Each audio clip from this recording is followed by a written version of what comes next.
Zach Bartholomew. It just so good. Everybody's so good. It's stupid.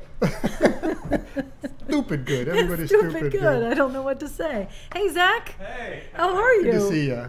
Oh, thanks. It's good to be here. It's good to be seen, right? It's good to be seen.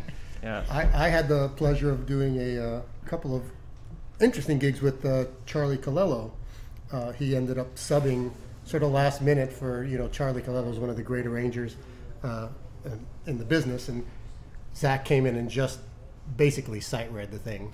Serious playing, serious reading, which actually would lead to my Chick Corea story, one of them, later on. Okay. Yeah, about the reading thing.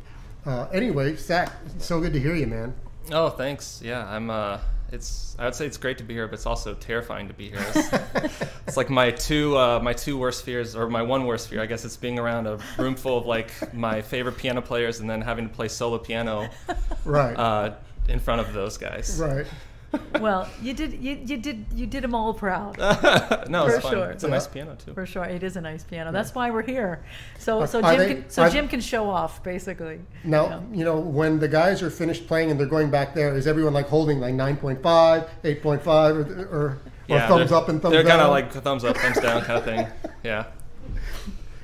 Was Chick an influence in your piano playing? Yeah. So that tune I just played, Blues for Art, it's actually a Chick tune, but it's like a song he wrote dedicated to Art Tatum. It's from an album he has called Expressions. It's a solo piano album, and he does like Lush Life and Panonica, and I think he does Armando's Roomba, and he does that one. It's just when I heard about him passing, I was actually learning that tune. Wow. I was like, I want to learn, like, practice some solo piano because can't play with anybody and I'm quarantined. and so I was kind of checking that out, and I was just interested to hear, because he kind of does this quasi stride sort of thing, but then you hear a lot of Monk and Bud Powell in his stuff, and then you hear that like playfulness of Chick. But he's a really big influence of mine. But it kind of came later on. Like he's like my favorite piano player, and he has been for maybe the last like 5 or 6 years.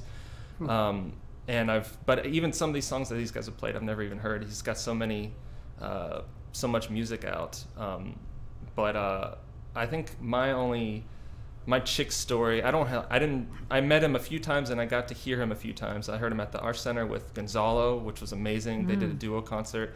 I heard him in Copenhagen and did a duo thing with Herbie, and that was amazing. And when I was in my undergrad at Florida State, he came there.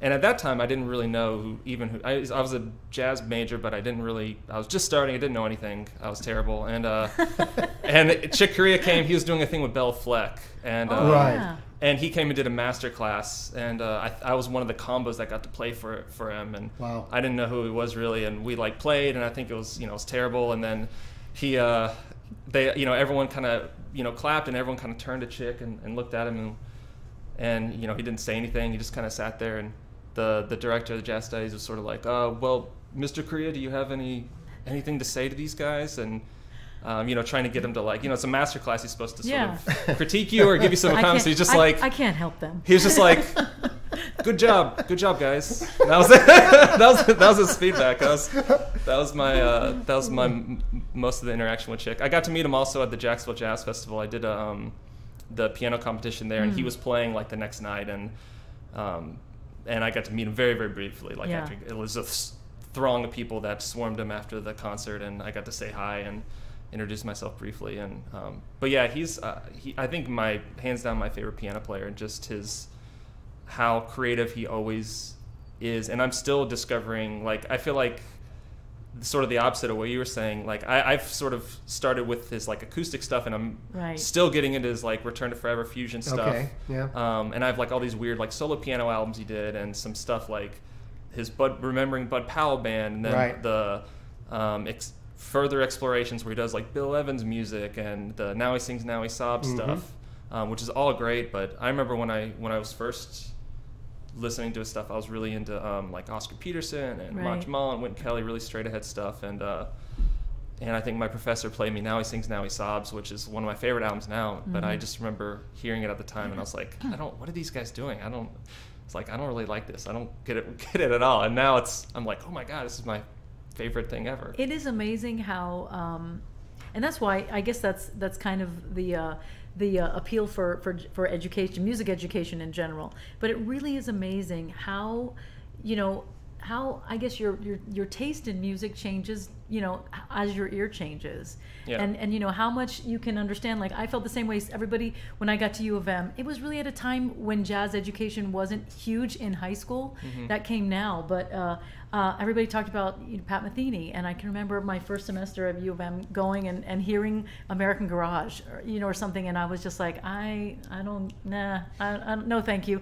And then I think 2 semesters later, at the end of the semester, I listened to the same record, and I was like, oh my God.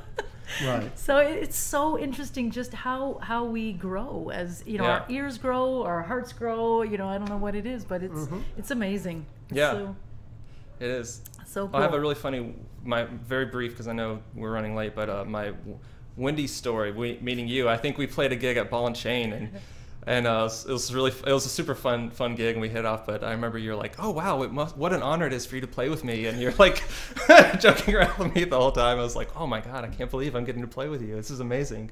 And you're just like, yeah, wow, you were so lucky. That makes me feel old. Wow.